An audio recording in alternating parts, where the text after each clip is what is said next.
বিধানসভার মধ্যে দাঁড়িয়ে মন্ত্রী মহাশয়কে প্রশ্ন করেছি, ফেক এসটিএসসি সার্টিফিকেট যে জালিয়াতি হচ্ছে, কতজনের বিরুদ্ধে আইনত ব্যবস্থা গ্রহণ করেছেন, তার উত্তরটা দিন। মন্ত্রী মহাশয় হাউসে দাঁড়িয়ে একবার মুখটা এই দিক থেকে ওই দিক, মানে 360 ডিগ্রি মতো ঘুরিয়ে নিয়ে বললো, ব্যবস্থা গ্রহণ করা হচ্ছে। ঠিক আস্তে করে বললেন।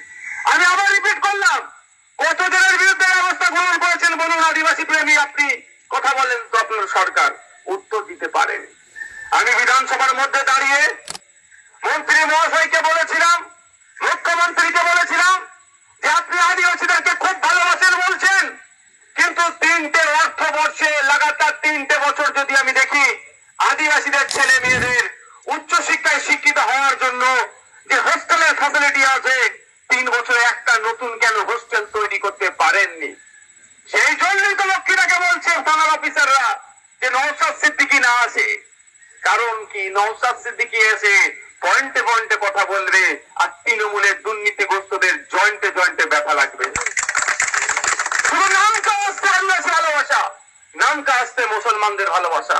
আপনারা ভুলে যাচ্ছেন সিএনআরসির সময় যে সমস্ত মুসলিম ছেলেগুলো বিশেষ করে এই সিএনআরসির বিরুদ্ধে আন্দোলন করেছিল, এক রাতে পশ্চিম বাংলায় 1000-এর অধিক মুসলিম ছেলের নামে মামলা দিয়েছিল। আর কোন আদিবাসী ছেলে যদি তার স্বজাতির জন্য জঙ্গল মহলে ফিরসিদুল্লাহর কথা বলে, জঙ্গলের অধিকারের কথা বলে, জঙ্গল কেটে সাফ হয়ে যাচ্ছে কেন এটা কথা বললে, জেলখান গরম থানের জায়গা বেদখল হচ্ছে কেন এ কথা যখন বলে, পৃথক সাঁওতালি শিক্ষা বোর্ড তৈরির কথা যখন বলে, এবং 2023 সালের যে নতুন যে ফরেস্ট রাইট অ্যাক্ট হয়েছে ওটা বাতিল করতে হবে, 2006-এর ফরেস্ট রাইট অ্যাক্টকে সম্পূর্ণভাবে বাস্তবায়ন করার কথা যখনই বলে, তখনই সে হয়ে যায় অনেকের চোখে মাওবাদী। এটা বন্ধ করার জন্যই এটাকে হতে দেওয়া যাবে না। স্বজাতির জন্য 100 বার আওয়াজ তুলবে, অন্যান্য সম্প্রদায়ের জন্য 100 বার আওয়াজ তুলবে। একথা যখন আমি বারবার বলছি, তখনই আমাকে আসতে দেওয়া হচ্ছে না, আমাকে আটকানো হচ্ছে। তো আটকে আমাকে রাখতে পারবে? সাময়িকের জন্য আমি তো এসে পৌঁছেছি, হয়তো বড় আকারে মিটিংটা হতো, গ্রামে গ্রামে যে মানুষকে ভয় দেখিয়েছে আসতে দেয়নি, হয়তো আজকে এখানে আমাকে আসতে দিল নাই, তাদেরকে আসতে দিল না। তাদের মন থেকে কি নওশাদ সিদ্দিকী আইএসএফ কে মুছতে পারবে? তাই এর উত্তর আগামী দিনে আরো ভয়ঙ্কর ভাবে গণতান্ত্রিক প্রক্রিয়ায় দেব। বন্ধুগণ, আজকে আমরা বিশ্ব আদিবাসী দিবস উদযাপনের সাথে সাথে আমরা অধিকার সভা করতাম হলের মধ্যে, কিন্তু আমাদের হল মালিক কাকুতি মিনতি করেছে, তাকে প্রশাসন খুব চাপ দিচ্ছে, অনেক কথা বলেছে, সেই জন্য সেই বিতর্কে আমরা জড়াইনি।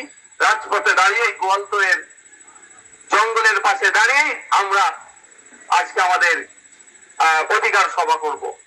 আমাদের দাবির মধ্যে বৃক্ষরোপণ সহ আমাদের দাবির মধ্যে বলা আছে যে সাঁওতালি ভাষা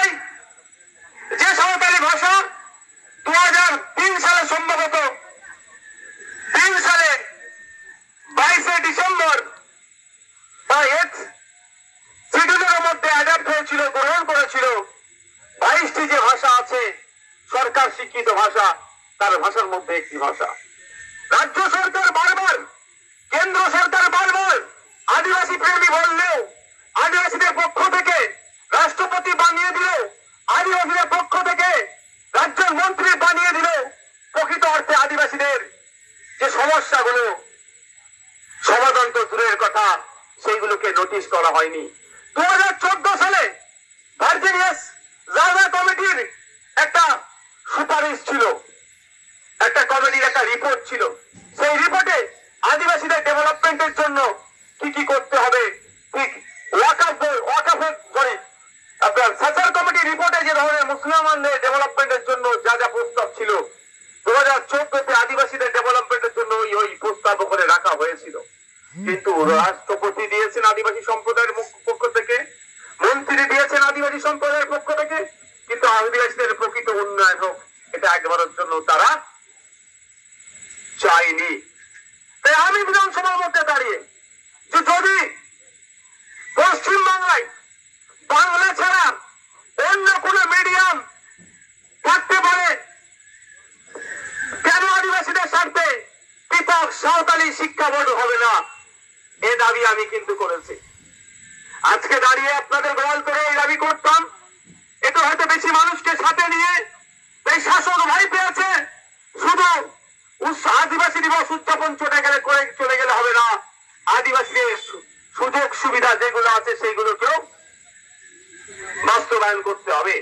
আমরা এখান থেকে শপথ দেব, বছরে বছরে আদিবাসী দিবস উদযাপন শুধু করলে হবে না, সাঁওতালি ভাষায় পৃথক শিক্ষা বোর্ড গড়ে তুলতে হবে। আমরা তুমি একটু ভাই পিছিয়ে যেতে অসুবিধা হচ্ছে, আমার বুকের উপর উঠে পড়বে নাকি?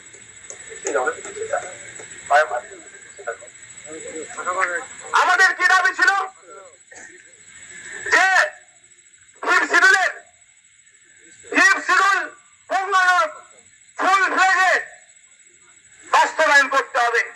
যদি আমি আপনাদের কথা দিয়ে যাচ্ছি, যদি ফিফথ শিডিউল আদিবাসী এলাকায় বাস্তবায়ন হয়, কোন আদিবাসীকে আর সরকারের দিকে তাকিয়ে থাকতে হবে না, সরকার কি অনুদান দেবে তাহলে তা ডেভেলপ হবে।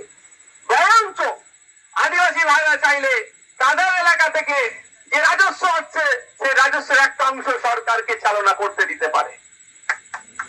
আমাদের দাবি, এই দেউচা পাচামিরে কয়লা উত্তোলনের নামে আদিবাসীদেরকে ঘর ছাড়া করা যাবে না, তাই তো ভয় পেয়ে নওশাদের দিকে আটকাতে হবে, ওকে আসতে দেওয়া যাবে না।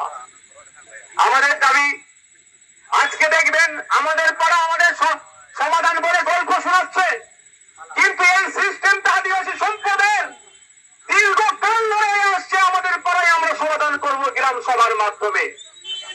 সেই গ্রাম সভার সিস্টেমটাকে আমাদের বর্তমান রাজ্য সরকার পুরো ধ্বংস করে দিয়ে আদিবাসীদের মতামত রাখার যে জায়গা ছিল, আদিবাসী এলাকার কি উন্নয়ন হবে, আদিবাসী এলাকার কার বাড়ি পাবে, কোন রাস্তা ঢালাই যাবে, কোথাও পানীয় জলের ব্যবস্থা হবে, সেই এলাকার যাই উন্নয়ন হোক না কেন গ্রাম সভা ঠিক করে দেবে।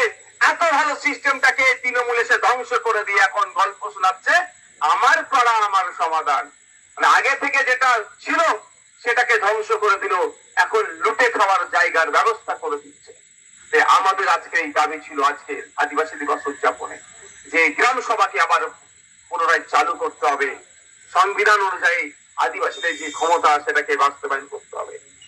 আমাদের দাবি ছিল, যেভাবে এসআইআর এর নামে মানুষকে আতঙ্কিত করছে আর যেভাবে হয়রানি করার চেষ্টা করছে এটাকে বন্ধ করতে হবে।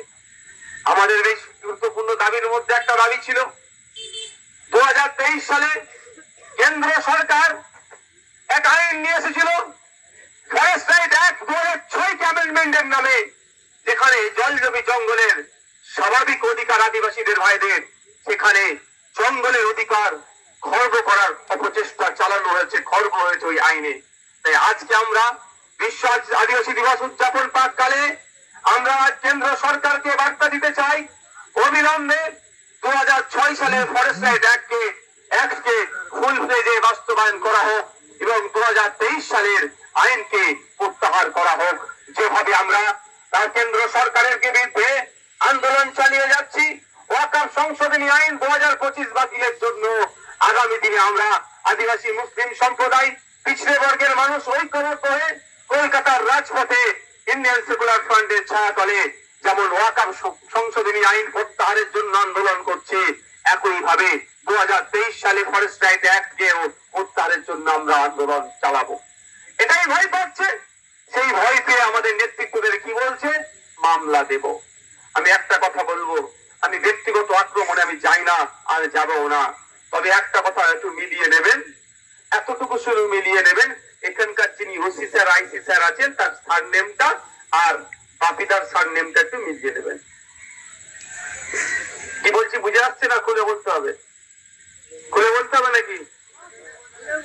বুঝে নেন, এখানকার যিনি ওসি আইসি স্যার আছেন তার পুরো নামটা জানবেন আর লক্ষ্মীদার নামের পরের জায়গাটা দেখবেন। এখনো একটা বন্যবাদের শিকার হতে হচ্ছে বাপি সরেনকে, লক্ষ্মীকান্ত হাসদাকে, নওশাদ সিদ্দিকীদেরকে। এই বন্যবাদী প্রচেষ্টাকে, ওই বন্যবাদী বৈষম্যকে আমরা ধ্বংস করব। সংবিধানের 16 নম্বর আর্টিকেলে বলা হচ্ছে, জাত, ধর্ম, লিঙ্গ, বর্ণ, জন্মস্থানকে সামনে রেখে বৈষম্য করা যাবে না।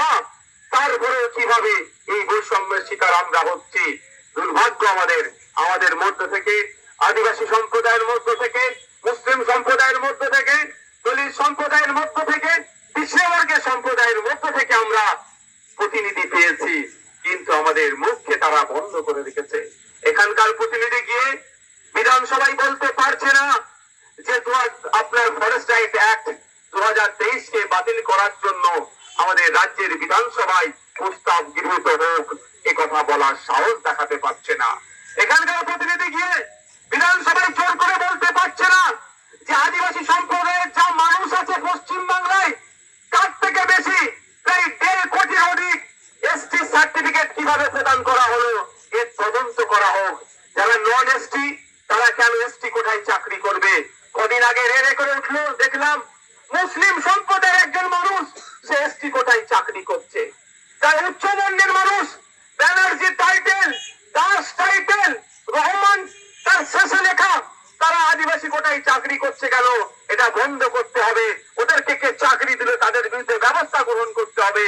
এ কথা আদিবাসী সম্প্রদায় থেকে উঠে যাওয়া এমএলএরা বলার সাহস দেখাতে পারছে না। তাই বন্ধুগণ, যখন ইন্ডিয়ান সেকুলার ফ্রন্ট জাত ধর্ম বর্ণ নির্বিশেষে মানুষের জন্য কথা বলছে, তখন ইন্ডিয়ান সেকুলার ফ্রন্টের প্রোগ্রামকে বানচাল করার চেষ্টা করছে।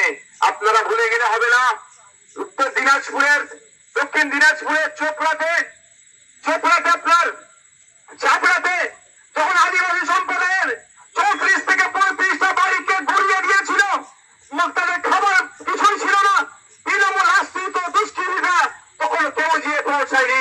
ইন্ডিয়ান সেকুলার ফ্রন্ট সেখানে পৌঁছেছিল। আমি গিয়েছিলাম, আদিবাসী ভাইদের পাশে দাঁড়িয়েছিলাম, তাদের হয়ে সওয়াল করেছিলাম, তাদের খাদ্যের ব্যবস্থা করেছিলাম। ইন্ডিয়ান সেকুলার ফ্রন্ট তাদের লাগাতার তাদের পাশে ছিল। তাই আন্দোলন চালিয়েছিলাম বলে তারা আজকে কিছুটা হলো সেখানে মাথা তুলে আবার নতুন করে বাঁচতে পারছে। আমি গিয়ে দেখেছিলাম জাহের তালের যে ধর্মীয় ঝান্ডা আদিবাসী সম্প্রদায়ের, দুষ্কৃতীরা এসে সেটাকে ধ্বংস করেছে, ভেঙে দিয়েছিল।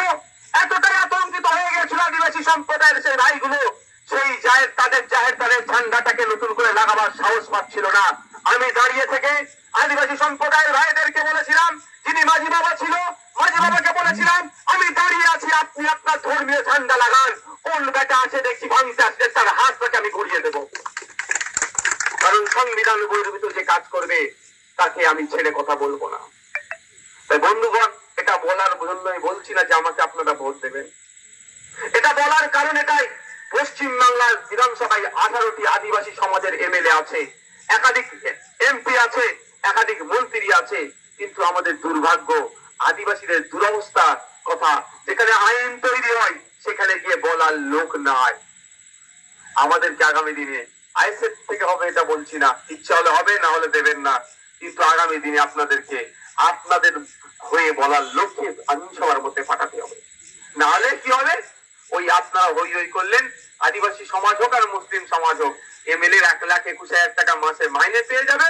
ও ভাবতে দ্বিতীয়বারের এমএলএ হবো কি করে, পেনশনটা একটু বাড়বে, তার জন্য মানে স্বধর্মের মানুষের, নিজের সম্প্রদায়ের বা বিভিন্ন সম্প্রদায়ের মানুষের যে অভাব অভিযোগগুলো সেগুলো তারা উত্থাপন করবে না। তো বন্ধুগণ, আমি আর দীর্ঘায়িত করবো না।